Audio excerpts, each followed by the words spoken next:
Thank you to our division members, our board of directors, our strategic advisory committee, and division staff for their commitment and hard work to improve physician satisfaction in Maple Ridge and Pitt Meadows.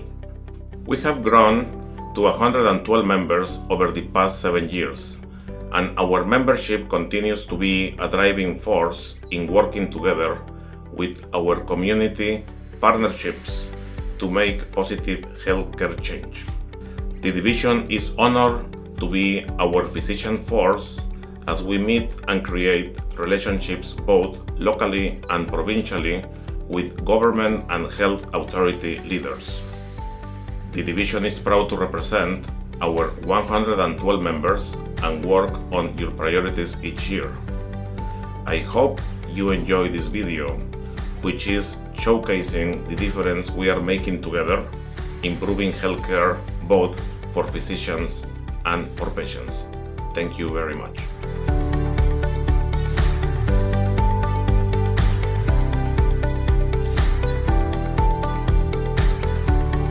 With 25 initiatives this past year, with our members, we have helped improve residential patient care, children and youth mental health and substance use services, frail elderly, senior support. We've recruited physicians, we supported maternity care, we provided member education, member engagement, technology and billing support, social networking events to continue to build our warm collegial community.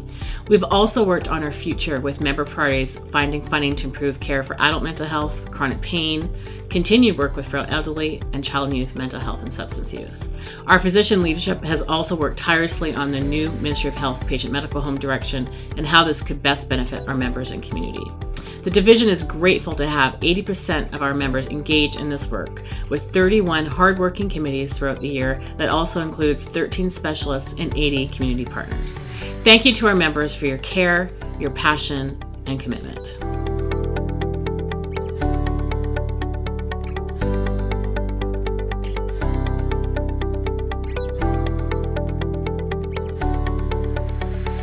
How have you seen the division member networking and engagement events make a difference for the physicians? Well, I think the division has changed the way the members see each other again. When I first started in practice, we all worked in the hospital. All the GPs worked in the hospital. We made daily rounds. We met in the doctor's lounge. We met in the OR lounge. We met in the hallway. We met at the nurse's station, and we had a large group of medical staff, and we had a sense of belonging. As practice styles changed, with the doctors sort of left the hospital, and I think they missed it, and I know I did. I missed that sense of belonging to something bigger than myself.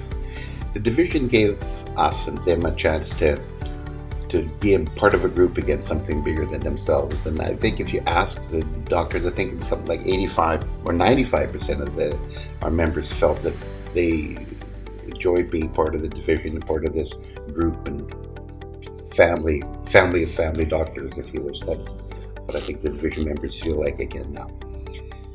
We've done that through our various engagement events. I think our clubs, like the Old Doctors Club, the Young Doctors Club, Spouses Club, different groups that help the physicians re-engage where they were before they left the hospital. I think we've had some really good events this year, especially the golf tournament and the summer barbecue at Dr. Kelly's home was well attended, and family members were there as well, and I think everybody had a really good time. I think we've had something like 2,800 hours of committee work done this last year, and I know again before we left the hospital, the medical staff was very involved in committee work and the medical staff meetings, and I think those same people are involved now and enjoying that aspect of medicine again.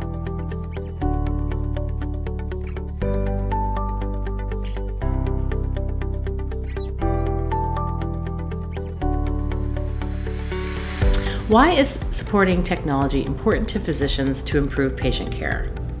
The goal of supporting technology is to help physicians and the MRAs to find information very quickly our division had hosted 8 technology-focused sessions this year, and typically we will teach GPs and MOAs to find things like specific specialists, finding GPs with special skills, finding physician resources like addiction services, finding referral forms, finding requisitions, finding information for physicians themselves, like up to date, if they want to research the illness or if they want to email something to patients. Thanks to the division, all these resources are free to our members. A tool like Pathways has 3,706 specialists. It's got 1,459 resources, and it has 1,592 referral forms. How has knowing specialist wait time options and location make a difference for you as a patient? Well, I was very fortunate. I went and I saw my doctor. I had to have a knee replacement, and I was trying to coordinate it with my retirement time. And so he was able to find a doctor that was going to fit my time frame, and it worked out very good. I was only like 3 months in a wait time to get in to see them. I actually had a date offered to me prior to my retirement, and I had to turn it down because I was still moving and into a new home, and it didn't quite fit. And so they were able to reschedule me 2 weeks later. It was perfect.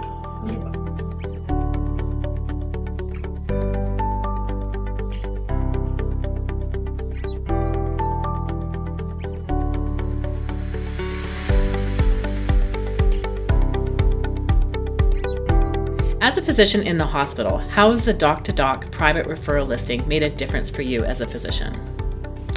Well, I work in emergency physician as emergency room physician.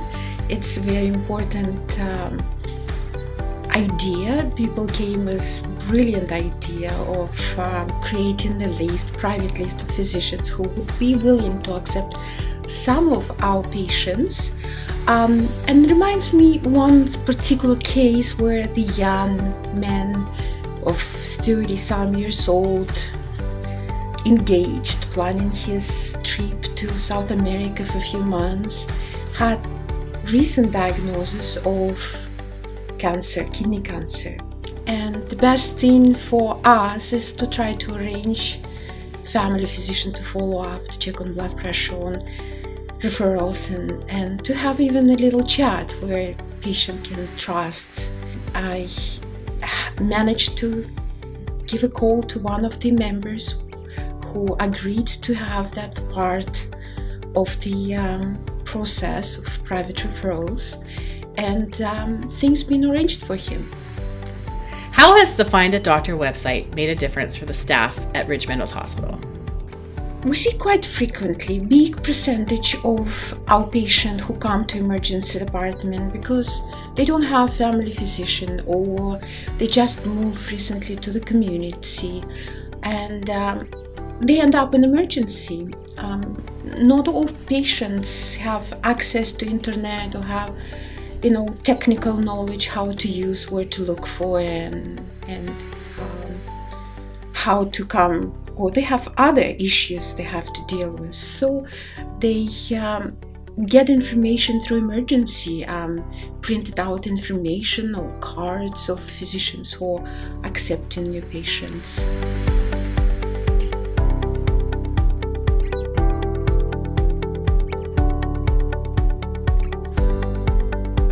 How have you seen the Seniors Project work, such as the Rapid Response Nurse, the Seniors Navigator, Improved Home Health Relationship, the Seniors Resource Guide, make a difference for you as a physician?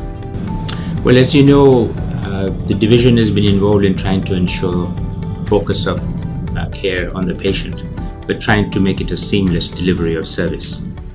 It's been a wonderful thing. First of all, for my own education as to what is available in the community, and also to be able to give that information to patients.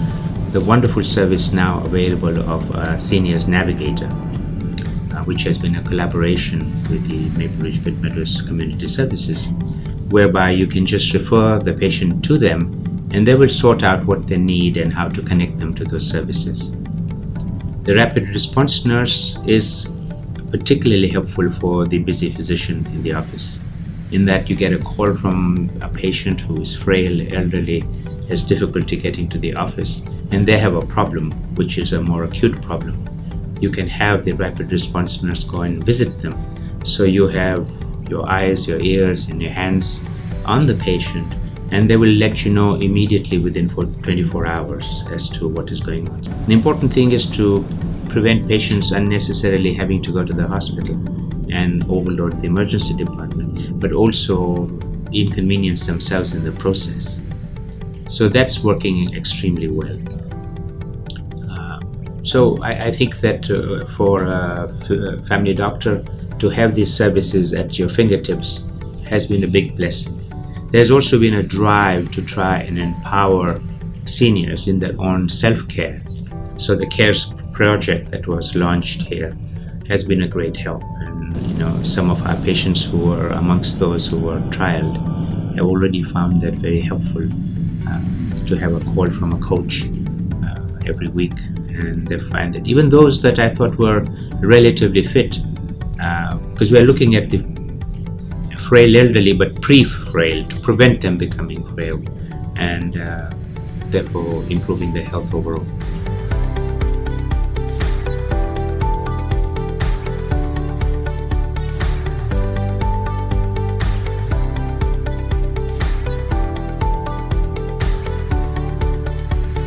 As a family to a patient who is in residential care, how is this making a difference to you and to your mom? I've seen the improvement in not having to take her out of the residential facility for even some minor things. And sometimes as a family member, you struggle wondering if they need to go to the doctor or don't need to go to the doctor. And by knowing that there's a physician coming in every single day, we can get the staff or the nurse on duty to present those questions, and then it's taken care of, and the RN lets us know. So certainly peace of mind is one of the factors. The other one is the convenience, the safety. My mom doesn't transport well.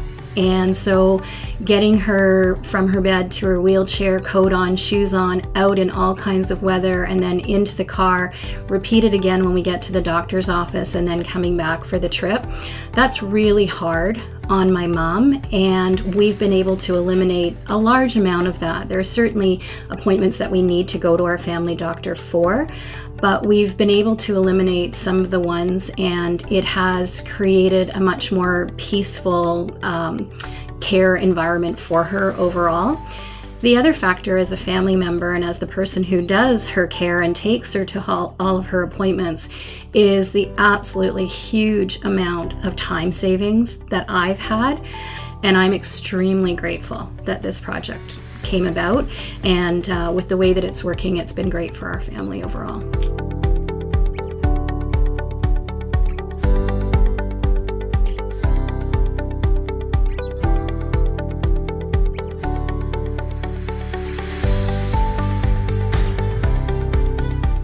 How has the Youth Wellness Center model and services made a difference to you as a physician with your children and youth mental health and substance use patients? We were fortunate to get a child youth psychiatrist in our community, Dr. Matthew Chow, who we were able to recruit, and he has seen over 100 patients so far for us.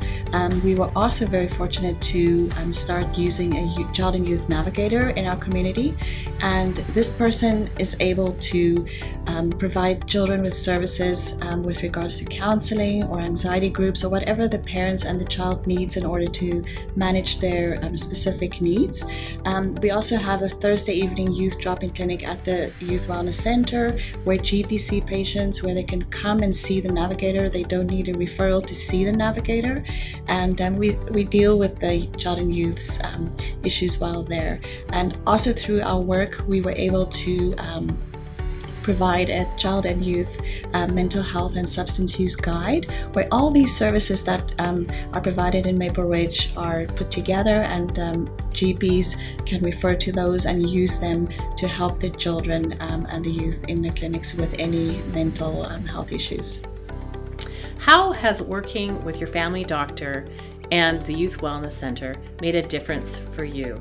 Well, it kind of helped me figure out like stuff that I didn't know about myself, I guess. Like, I was diagnosed with something that I didn't know I had. It's complex PTSD. Because like we just kind of went in and Ursula was there. We saw her and then she just referred us to Dr. Chow, and yeah, and then he's great too, so.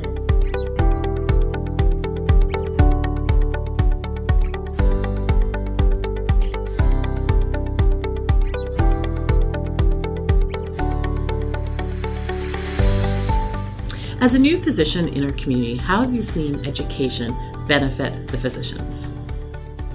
So I feel education is really important to all our physicians in our community.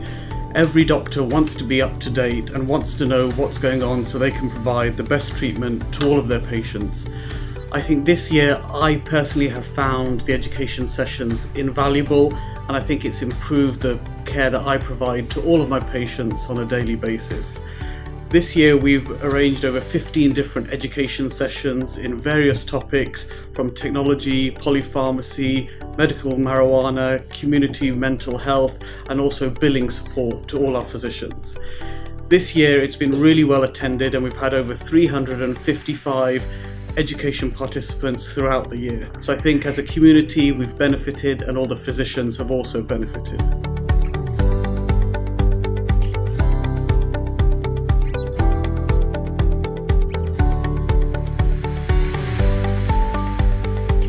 How have you seen the division's recruitment and retention plans pay off for the community? As the name suggests, recruitment and retention has two components to it. One is the recruitment component, and the other one is the retention. So it is a highly competitive and tough environment at this moment, in a sense that we have a lot of doctors who are retiring, and we don't have enough doctors to replace them. That's in combination of the IMGs as well as the new graduates. And more interestingly enough, the newer graduates, a lot of them want to work in walk-in clinics.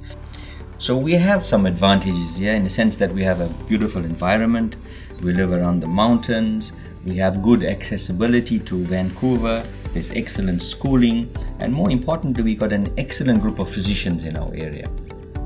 So all that augurs well for us. We have, as a division, put or placed the retention as a high priority with our red carpet program as well as our club strategies.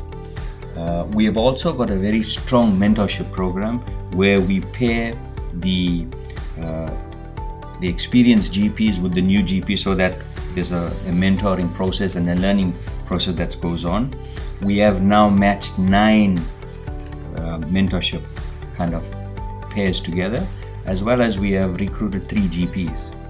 But having said that, we aim to continue to work with our community partnerships as well as the government, including our MLAs, the local district of Maple Ridge, as well as Health Match BC, which is a government agency that helps us in recruitment. So I urge membership to help us in this endeavor in any little way. If they know of a doctor that's interested, or if they want to mentor or anything else, that would be really appreciated. We've had the honor of you joining our community as a new physician. How has the division benefited you as a new doctor? Since coming to Maple Ridge, we have felt welcomed into the medical community. That was shown by being invited to a number of community functions that both my wife and I could attend. We were pleasantly surprised with the very warm reception that we felt. We also were very pleased with the number of initiatives that are new to us, and there's multiple ones, such as Up to Date, which helps us with quick access to medical information. There's a number of programs for youth, mental health. There's the resource guidebooks that allow us to look at the different specialists and for referrals. All of these things have combined together to make our practice here much more enjoyable and rewarding with way less stress. The division has prioritized supporting our physician members by supporting an MOA network, which is a leadership team that prioritizes MOA education and networking opportunities. How has this been of value to you as an MOA? MOA events have definitely made a significant difference in my job, has provided important information and has increased my awareness of community events.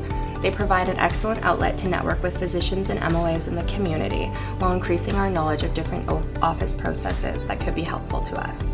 They are especially beneficial for information about projects underway in the community that we may not have even heard of or know about. What's nice is that you're able to participate and voice your opinion on all aspects of the job when you attend these events, and you can always feel like you're being heard and your input is valued. Overall, these events are a great experience to gain knowledge and create diverse relationships in a fun and engaging way. As the treasurer of the Division of Family Practice, could you please tell us about the financial health of the division? Our total funding is $887,000. 35% of that comes from Division Op, 39% from shared care, 3% from patient medical home, and 18% from residential care. 15% is from impact funding. Collectively, last year we had 800 guests participate in different events like education, committees, and meetings. This was all supported through this budget.